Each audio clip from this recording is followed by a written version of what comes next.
Hello students, अब आइए देखते हैं सहोपकारिता के बारे में। सहोपकारिता क्या होती है, ध्यान से समझें। इस पारस्परिक क्रिया से परस्पर क्रिया करने वाली, ठीक है, इस पारस्परिक क्रिया में परस्पर क्रिया करने वाली दोनों जातियों को लाभ होता है। सहोपकारिता में परस्पर क्रिया करने वाली दोनों जातियों को लाभ होता है। इसके उदाहरण देखें। कवक और प्रकाश संश्लेषी शैवाल या साइनोबैक्टीरिया के बीच घनिष्ठ सहोपकारी संबंध का उदाहरण लाइकेन है। ठीक है, लाइकेन में कवक और शैवाल जो हैं या साइनोबैक्टीरिया जो हैं वह साथ साथ दोनों रहते हैं और इससे दोनों को लाभ होता है। कवक जो है पोषक तत्वों को खींचता है और पौधे को प्रोवाइड करता है, और साइनोबैक्टीरिया शैवाल जो हैं वे सनलाइट के प्रेजेंस में प्रकाश संश्लेषण के द्वारा भोजन बनाते हैं और जिससे अपने भी यूज करते हैं और कवक को भी देते हैं। तो इस तरह से आप देख रहे हैं कि इस तरह से पारस्परिक क्रिया में दोनों को लाभ हो रहा है और इस बीच घनिष्ठ संबंध को सहोपकारिता कहते हैं। ठीक है, तो सहोपकारिता क्या होता है? इस पारस्परिक क्रिया से परस्पर क्रिया करने वाली दोनों जातियों को लाभ होता है। कवक और प्रकाश संश्लेषी शैवाल या साइनोबैक्टीरिया के बीच घनिष्ठ संबंध जो है सहोपकारी या म्यूचुअलिस्टिक संबंध का उदाहरण लाइकेन होता है। ठीक है, दूसरा देखें। लाइकेन में देखा जा सकता है इसी प्रकार कवकों और उच्च कोटि पादपों की जड़ों के बीच कवक मूल माइकोराइजी सहचर्य है। ठीक है, इसी तरह से आप देख रहे हैं कवक और जो उच्च कोटि के पादप होते हैं उनके जड़ों के बीच में भी वह आपस में संबंध स्थापित करते हैं जिसे कवक मूल कहते हैं, माइकोराइजी सहचर्य कहते हैं, और इससे दोनों को लाभ होता है। कवक जो है पोषक तत्व प्रोवाइड करता है और उच्च पादप जो है उसे रहने के लिए जगह देते हैं और भोजन देते हैं, जिससे दोनों साथ साथ रहते हैं।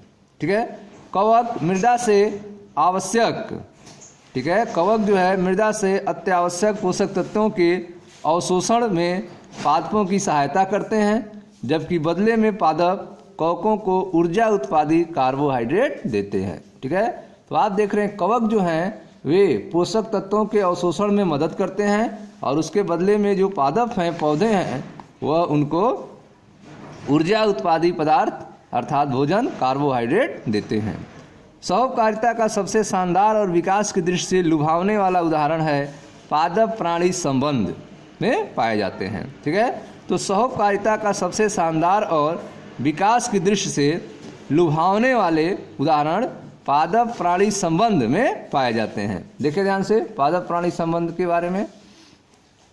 पादपों को अपने पुष्प परागित करने और बीजों के प्रकरण के लिए प्राणियों की सहायता चाहिए। ठीक है, तो पौधों में अपने पुष्प को परागित करने के लिए और बीजों को एक जगह से दूसरे जगह जाने के लिए, प्रकीर्णन के लिए प्राणियों की सहायता चाहिए। ठीक है, स्पष्ट है कि पादप को जिन सेवाओं की अपेक्षा प्राणियों से है उसके लिए शुल्क तो देना होगा। ठीक है, पादप को जो है बीजों के प्रकीर्णन और पुष्प को परागित करने के लिए प्राणियों की जरूरत होती है। इसके बदले में पादप को उन प्राणियों को शुल्क देना होगा। तो शुल्क के बदले में उन्हें देती क्या है पादप? पुरस्कार अथवा शुल्क के रूप में परागणकारियों को पराग अर्थात पालन और मकरंद नेक्टर तथा प्रकीर्णकों को रसीले और पोषक फल देते हैं। ठीक है, तो आप देख रहे हैं कि पादपों के द्वारा जो पुरस्कार और शुल्क दिया जाता है परागणकारियों को, वह पराग होता है, मकरंद होता है और प्रकीर्णकों को रसीले और पोषक फल देते हैं। जो बीज ले जाते हैं उनको रसीले और पोषक फल मिलता है और जो परागण करते हैं उनको पालन और मकरंद मिलता है। लेकिन परस्पर लाभकारी तंत्र की धोखेबाजी से रक्षा होनी चाहिए। परस्पर लाभकारी तंत्र की धोखेबाजी से रक्षा होनी चाहिए। जैसे उदाहरण के लिए ऐसे प्राणी जो परागण में सहायता किए बिना ही मकरंद चुराते हैं। ठीक है, कुछ ऐसे भी प्राणी होते हैं जो परागण नहीं करते हैं, उसके बिना ही मकरंद चुराते हैं।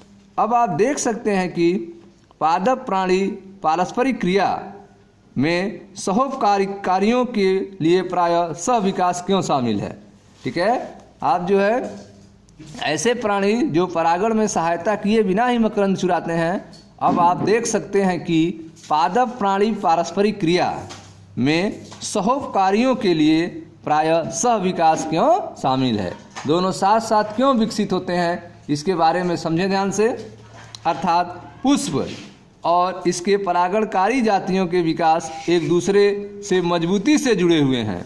ठीक है, तो पुष्प जो हैं और परागणकारी जातियों जो हैं, इन दोनों के विकास जो हैं एक दूसरे से मजबूती से जुड़े हुए हैं। जैसे देखें अंजीर के पेड़ों की अनेक जातियों में बर्रे की परागणकारी जातियों के बीच मजबूत संबंध होता है। ठीक है, तो अंजीर के पेड़ की अनेक जातियों में जो बर होते हैं, बर जो है वे परागणकारी जातियां हैं, उनके बीच में यह मजबूत संबंध होता है। इसका अर्थ यह है कि कोई दी गई अंजीर जाति केवल इसके साथी बर की जात से ही परागित हो सकता है, बर की दूसरी जात से नहीं। ठीक है, तो आप देख रहे हैं कि अंजीर की जो जातियां हैं वह केवल इसके साथी बर से, जो उसके लिए बर बने हुए हैं, उसके से ही वह परागित हो सकती है, बर के दूसरी जात से नहीं। ध्यान से देखें, यहाँ पर कुछ फिगर दिया हुआ है। ठीक है, चित्र 13.6 में अंजीर और बर के बीच पारस्परिक क्रिया दिखाते हुए, ठीक है, इसमें अंजीर और बर के बीच पारस्परिक क्रिया आप देख रहे हैं। यह आपका बर है, ठीक है, और यह अंजीर है, इसके बीच में पारस्परिक क्रिया आप देख रहे हैं। ओ वाला जो फिगर है वह है बर द्वारा परागित पुष्प अंजीर। ठीक है, यह अंजीर का पुष्प है जो इस बर के द्वारा परागित होता है, इस कीट के द्वारा परागित होता है। अंजीर के फल में बर द्वारा दिए गए अंडे, ठीक है, तो अंजीर को रहने के लिए यह जगह देता है जिसमें यह जो है अंजीर में अपने अंडे देते हैं। ठीक है, जो बर हैं वह अंजीर के फल में, ठीक है, यह गुल्लर का फल आप देख रहे हैं जिसमें यह बर जो है छोटे छोटे कीट जो हैं इसमें अंडे देते हैं, अपना वाइट आप देख रहे हैं, अंडे देते हैं। ठीक है, इसके बदले में यह क्या करते हैं, बर उस अंजीर के फूल को परागित करते हैं। ठीक है, और उसके बदले में अंजीर जो है उनको रहने का वासस्थान दिया हुआ है जिसमें वे अंडे देते हैं। ठीक है, तो आगे देखते हैं। इसका अर्थ यह है कि कोई दी गई अंजीर जात केवल इसके साथी बर की जात से ही परागित हो सकती है, बर की दूसरी जात से नहीं। मादा बर फल को न केवल अंड निक्षेपण अर्थात अंडे देने के लिए काम में लेती हैं, बल्कि फल के भीतर ही वृद्धि कर रहे बीजों को डिंबकों अर्थात लार्वी के पोषण के लिए प्रयोग करती हैं। ठीक है, तो आप देख रहे हैं जो मादा बर हैं वह फल के अंदर अंडे देने का भी काम करती हैं, बल्कि इसके अलावा फल के भीतर ही वृद्धि कर रहे बीजों को डिंबकों अर्थात लार्वी के पोषण के लिए भी प्रयोग करती है।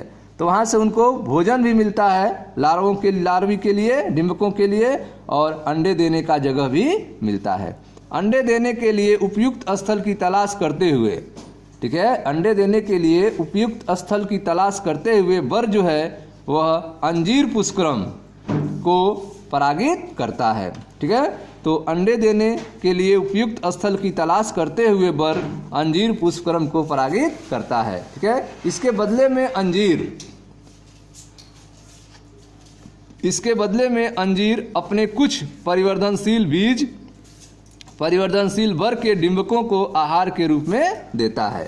ठीक है, तो आप देख रहे हैं कि अंडे देने के लिए उपयुक्त स्थल की तलाश करते हुए बर जो है अंजीर पुष्पक्रम को परागित करता है, और इसके बदले में अंजीर जो है अपने कुछ परिवर्तनशील बर के डिंबकों को भोजन के रूप में देता है। ठीक है, आगे देखें ध्यान से। आर्किड पुष्प प्रतिरूपों की आश्चर्यचकित कर देने वाली विविधता दर्शाते हैं।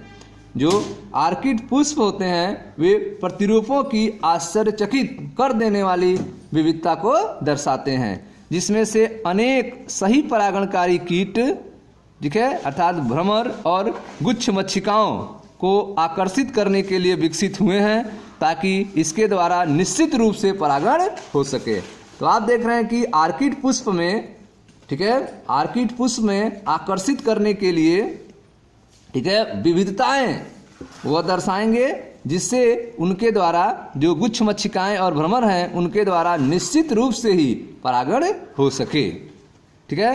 तो आर्किड पुष्प प्रतिरूपों को आश्चर्यचकित कर देने वाली विविधता दर्शाते हैं, जिसमें से अनेक सही परागणकारी कीट अर्थात भ्रमर और गुच्छ मक्षिकाओं को आकर्षित करने के लिए विकसित हुए हैं, ताकि इसके द्वारा निश्चित रूप से परागण हो सके। ठीक है।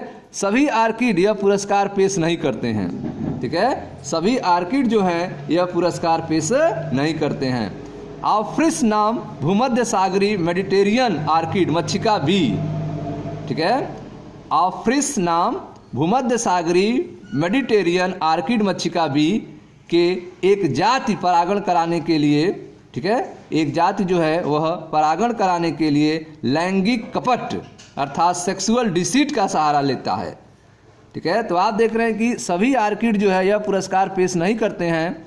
एक, ठीक है, ऑफ्रिस नाम भूमध्य सागरी मेडिटेरियन आर्किड है। ठीक है। क्या नाम है उसका? ऑफ्रिस नाम भूमध्य सागरी मेडिटेरियन आर्किड। तो यह जो मेडिटेरियन आर्किड है वो मक्षिका बी की एक जाति परागण कराने के लिए वह लैंगिक कपट अर्थात सेक्सुअल डिसीट का सहारा लेता है। ठीक है। इसमें क्या होता है देखें ध्यान से। इस पुष्प की एक पंखुड़ी, इस पुष्प की एक पंखुड़ी साइज, रंग और चिन्हों में मादा मक्षिका से मिलती जुलती है। ठीक है। तो आप देख रहे हैं कि यह जो भूमध्य सागरी मेडिटेरियन आर्किड है वह मक्षिका बी की एक जाति परागण कराने के लिए सेक्सुअल डिसीट का सहारा लेता है, लैंगिक कपट का सहारा लेता है, और पुष्प की एक पंखुड़ी की साइज जो है, रंग और चिन्ह में वह मादा मक्षिका के जैसा मिलता जुलता है। नर मक्षिका इसे मादा समझकर, देखे ध्यान से, सेक्सुअल कपट है यहाँ पर। नर मक्षिका जो है इसे मादा समझकर इसकी ओर आकर्षित होती है। नर मक्षिका जो है मादा समझकर इसकी ओर आकर्षित होती है। ठीक है। पुष्प के साथ कूट मैथुन करती है। ठीक है। नर मक्षिका जो है मादा समझकर पुष्प के साथ कूट मैथुन करती है। इस प्रक्रम के दौरान इस पर पुष्प से पराग झड़कर उस पर गिरते हैं।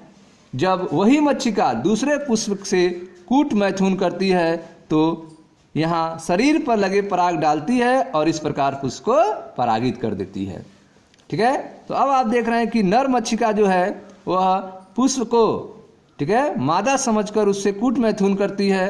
नर मक्षिका इसे मादा समझकर इसकी ओर आकर्षित होती है, पुष्प के साथ कूट मैथुन करती है। इस प्रक्रम के दौरान इस पर पुष्प से पराग झड़कर उस पर गिरते हैं और जब वही मक्षिका दूसरे पुष्प से कूट मैथुन करती है तो यहाँ शरीर पर लगे पराग डालती है और इस प्रकार पुष्प को परागित करती है। ठीक है। मगर विकास के दौरान किसी भी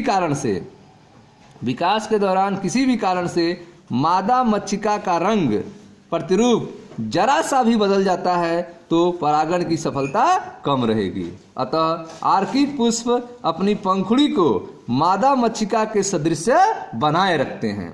आर्किड पुष्प जो है वह अपनी पंखुड़ी को मादा मक्षिका की तरह बनाए रखते हैं। ठीक है। तो इस तरह से आपने देखा कि ऑफ्रिस नाम का भूमध्य सागरी मेडिटेरियन आर्किड मक्षिका बी की एक जाति परागण कराने के लिए सेक्सुअल कपट का सहारा लेता है। इसमें आप फिगर देखें, यह आर्किड पुष्प है।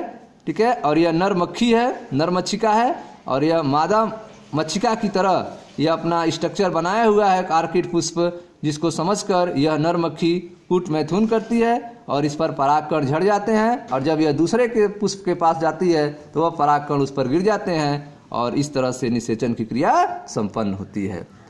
ठीक है स्टूडेंट्स। तो यह था आपका लास्ट टॉपिक जो था सहोपकारिता के बारे में। इस तरह से चैप्टर 13 जो है वह समाप्त हो गया।